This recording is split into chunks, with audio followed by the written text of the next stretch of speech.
the world of payments is radically changing. In the future, you won't pull out your Visa or MasterCard.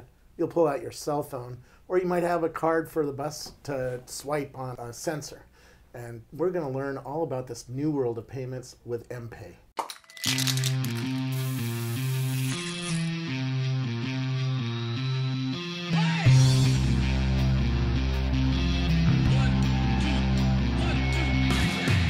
Who are you? My name is Conrad Sheehan. I'm the founder and CEO of mPayy, which is an alternative electronic payment system. I started the company a couple years ago, but prior to that I was a senior vice president at JP Morgan, and I was responsible for their consumer payments, which is all their electronic and paper-based payments. And then in even a previous life, I was a partner at Accenture, that big management consulting firm. Starbucks, this week announced that they're going to take new kinds of payments. I remember when I was one of the first weirdos who used a credit card to buy a coffee at a Starbucks, and people looked at me really strange. But yeah. Now the way we're going to pay for things is seemingly going through a lot of changes, or changes coming. The mobile device is becoming, it's by no means a telephone anymore. It's becoming ubiquitous, and people have always said they want to be able to pay with their phone. And it's not a technology challenge, it's a business model challenge. And so Starbucks is great, they're extremely innovative. I think that the stuff that they do is very cool, particularly it's a big company. But it's a part of their stored value program. Yeah. And so it works just in Starbucks. The challenge is, can an open loop mobile payment system that works with makes Verizon, Sprint, and AT&T happy, and makes the merchant happy, and makes the consumer happy. Yeah, and there's quite a few competitors who are trying to figure this out. Yeah. Right? I mean, Square on one side is Yep. trying to do it, but God, who did I interview the other day? There's a bunch of mobile payment Yes. companies who are trying to come at this problem, right? Yeah, and we've looked at it more as it's a business problem, it's a business model issue. We see the mobile carrier as being an emerging dominant relationship you have in your life. But by extension, business models sometimes code for who's going to make money and who's not going to make money. In the world of payments, it's a fixed pie. Something has to give, and we view it right now. There's a world of issuing banks, and there's a world of acquiring banks, and then there's Visa, MasterCard, Amex, Discover in the middle. It's a three-person party. How do you get a wireless carrier in there? And then, to be frank, by extension, the OEM. The phone manufacturer, they got to make money in order for this to work. So now you have a three-person party, and they dominate. Now you got to get two more people in the party. How does that work without a give? And if you keep layering stuff on, our philosophy and our theory and our bet is that you can't keep layering stuff on top of legacy payment networks, because there's no money to be had. And the indirect thing, will you be able to deliver coupons or advertising? Yeah, you can, but there's still a lot of money to be made in unlocking this world of interchange. There's $60 billion a year that essentially goes to just a handful of people. Here, in the Northern California area, that's dominated. You have the most concentrated banking environment in the United States. Basically, 3 banks control all retail deposits, and they make great money on debit card interchange. Yeah, because they're getting 2, 3, 4% of every transaction. Yes. Plus they get the late fees and all the other. It's awesome. It is, and and 1921 25% interest. Oh yeah. If you roll, having come from that world, it's a great business. People love their credit cards. I think they're a great product for many purchases. I don't think they're a great product for small ticket purchases. They're obviously not accessible to people in the unbanked.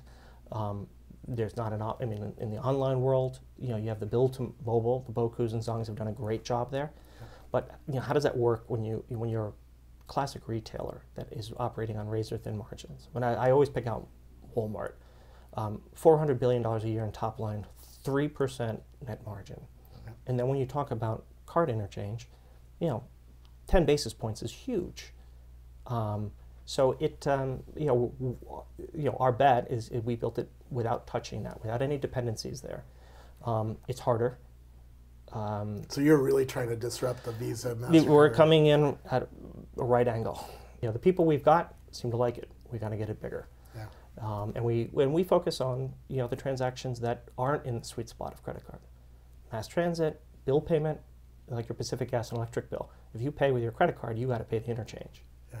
So, and rightfully so, because the public utility sector is regulated and they can't eat 2.5%. Yeah. They simply can't. And the reality is all those costs get passed on to the consumer. What are you doing that's different? You're not Visa. You're coming at it with a low cost.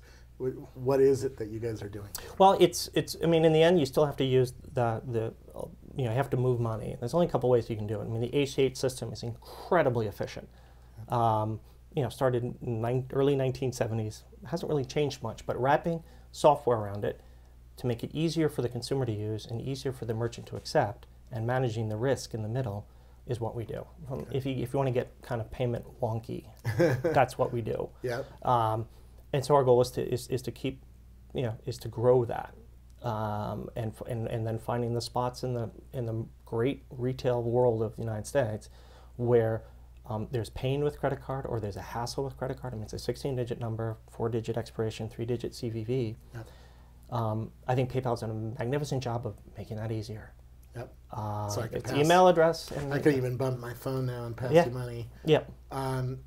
You were showing me, and you might bring it over. You were showing me a device that a bus driver would use. Yeah. Right? We deployed our contactless application onto this. This is a Motorola device running Windows. We're agnostic, but it's a very nice device. And so there's a little app that runs on here that has different applications: retail, mass transit, couponing. There's actually a school attendance for public schools. We got that idea from the folks in Hong Kong, and you can wave a chip over it, and it reads. We calculate the fare. Now you showed me one that was just looked like a credit card. Yeah, yeah, and this card. is a standard RFID card. There's literally hundreds of millions of these things around the world. The interesting thing about credit cards, and this is a certain way, is they were designed and built for an offline mechanical world. Yeah. You didn't. Remember the old. Yeah, and that's why these numbers are raised. Yeah. Literally, the financial data is sitting right on the card, and you could be blind and still get it because it's raised. So this hasn't changed one bit in light of the ubiquitous world of the internet. Yeah. It's still the same exact product. Yeah. So if you were to do a new one, you would never put sensitive financial data on it. We think it would look like this. Okay. Very simple. If I lose this, no big deal. There's a sequence of numbers inside here that mean something to us, but you can't go on the internet and go and buy jewelry or electronics with it. We have a threshold. A $5 transaction can go through without a PIN in person, and it's a password on the web. So in other words, you're not going to get enough to make it worth spending. Yeah, you still need either the PIN or you need the password. And that it's unfortunately it's as simple as that. And yes, there are risk management models. We see the IP address, we see the dollar amount, we see how, did someone make a transaction in this zip code and 20 minutes later make it in another, 5 states away. I mean, fairly blocking and tackling risk management. So we can do that. But again, the whole idea is that you wouldn't put actionable financial data in plain text on a card. And yes, this one hasn't been hacked. The Sony Felica hasn't been hacked. The MyFair, which is the basic contactless chip, has been compromised in an academic setting. No one's, to my knowledge, and we've obviously looked at this, there's not a publicly reported incident of a MyFair card being compromised for fraudulent gain. What are you selling? What's the piece of this? It's not the plastic. No, we don't. We sell the software inside. Okay. That when we see a chip, and it could be almost anyone's chip, we know the terminal. We don't sell the terminal. We calculate, evaluate the transaction, approve, deny, and then settle the funds. Okay. And we do it roughly, in the world of general payments, 50 to 60% less than Visa, MasterCard. In the world of micropayments, 80. I mean, it's an untapped world. And so you're not really competing with Square, because Square is trying to make the credit card easier to do. Exactly. It's not taking away the credit card. No. It's not trying to really disrupt the credit card world yet. And, you know, No. you probably got Jack drunk. He would say, well, eventually I want to get into my own payment space. Yeah, that's you know, we target the $20 and under. Yeah. That's the world of cash today. I think we can encroach on the debit world. The problem is the credit cards carry, because of the design, they carry a lot of risk. If I can capture this credit card information and run it through, and I'm a waiter and I happen to not like you because you were rude to me, I can lift it. Yeah. Most credit card fraud, the data compromise happens in the brick and mortar restaurants. Put it in the billfold. Yeah. You know, they fulfill the crime online because of the anonymity, and that's just a structural problem that you cannot. It's there. It's always in the room. And PayPal did a great job in the security they do. But opening up credit cards to individual consumers is a very fast, easy, it's a big gaping hole. Yep. Now, this technology is moving into the phones with the near field communication. Yeah. Tell me what's going to go on there. You know, that is, I think, will be 2011 will have a lot of this.